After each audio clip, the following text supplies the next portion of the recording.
অস্মিতা ৰাষ্ট্ৰীয় খেলো India women Pencak চিলাত লীগত অসমৰ সাফল্য জুনিয়ৰ শাখাত অসমৰ 13টা পদক অৰ্জন অসম পেঞ্চাক চিলাত সন্থাৰ শুভেচ্ছা ইণ্ডিয়ান পেঞ্চাক চিলাত ফেডাৰেশ্যনৰ উদ্যোগত আৰু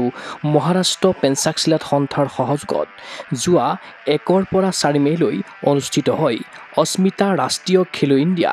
ওমেন পেঞ্চাক চিলাত লীগ 2025 মহাৰাষ্ট্ৰৰ কপাৰখাৰ্নেত 4 দিনীয়াকৈ অনুষ্ঠিত লীগত অসমে অৰ্জন কৰিছে মুঠ 13টা পদক ইয়াৰে 3টা সোণ 3টা ৰূপ আৰু 7টা ব্ৰঞ্জৰ পদক তদুপৰি জুনিয়ৰ শাখাত আয়োজিত এই ৰাষ্ট্ৰীয় প্ৰতিযোগিতাত অসমে দ্বিতীয় স্থান দখল কৰি ৰাজ্যলৈ কঢ়িয়াই আনিছে গৌৰৱ ভাৰতীয় ক্ৰীড়া প্ৰাধিকৰণৰ প্ৰত্যক্ষ পৰ্যবেক্ষণত অনুষ্ঠিত এই প্ৰতিযোগিতাত দেশৰ 34খন ৰাজ্যৰ প্ৰায় 1100 গৰাকী জুনিয়ৰ মহিলা খেলুৱৈয়ে কৰিলে অংশগ্ৰহণ প্ৰতিযোগিতাখনত অসমৰ খেলুৱৈসকলে টেণ্ডিং তুংগল গাণ্ডা ৰেগো আৰু ক্ৰিয়েটিভ ছলো আদি শাখাত দাঙি ধৰিলে ক্ৰীড়া প্ৰদৰ্শন অসম পেঞ্চাক চিলাত সন্থাৰ সম্পাদক লক্ষ্যজিৎ দলে ৰাষ্ট্ৰীয় বিচাৰক ওম চেত্ৰী আৰু প্ৰশিক্ষক সত্যনাথ বড়োৰ নেতৃত্বত যোৱা অসম দলে লাভ কৰে এই সফলতা অসম দলৰ হৈ ধেমাজি জিলাৰ নিহাৰিকা নেওগে সোণৰ পদক হেপ্পী দেৱনাথে ব্ৰঞ্জৰ পদক আৰু লাকি বিশ্বকৰ্মাই লাভ কৰে ব্ৰঞ্জৰ পদক সেইদৰে গোলাঘাট জিলাৰ ৰশ্মিতা নাথে ৰূপৰ পদক মণিকা বড়োৱে ব্ৰঞ্জৰ পদক সুমন গৌড়ে ব্ৰঞ্জৰ পদক চিম্পী বৰাই 2টাকৈ ব্ৰঞ্জৰ পদক আৰু ৰিম্পী গগৈয়ে 2টাকৈ ৰূপৰ পদক লাভ কৰিছে আনহাতে শিৱসাগৰ জিলাৰ আফৰোজা বেগমে সোণৰ পদক যোৰহাট জিলাৰ বৈষ্ণৱী কছাৰীয়ে ব্ৰঞ্জৰ পদক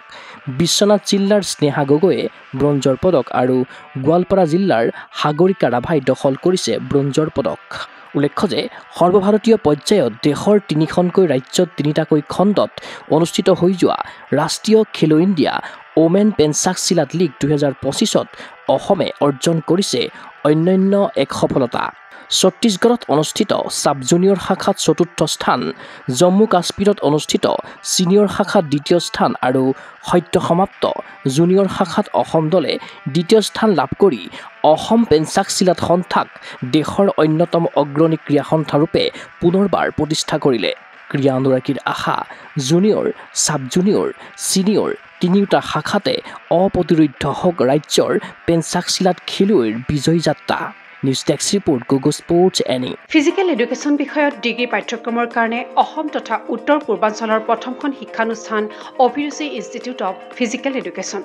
2 বছৰীয়া ফিজিকেল এডুকেশ্যনৰ BPEd পাঠ্যক্ৰম আৰু 4 বছৰীয়া BPES পাঠ্যক্ৰমৰ বাবে নামভৰ্তি চলি আছে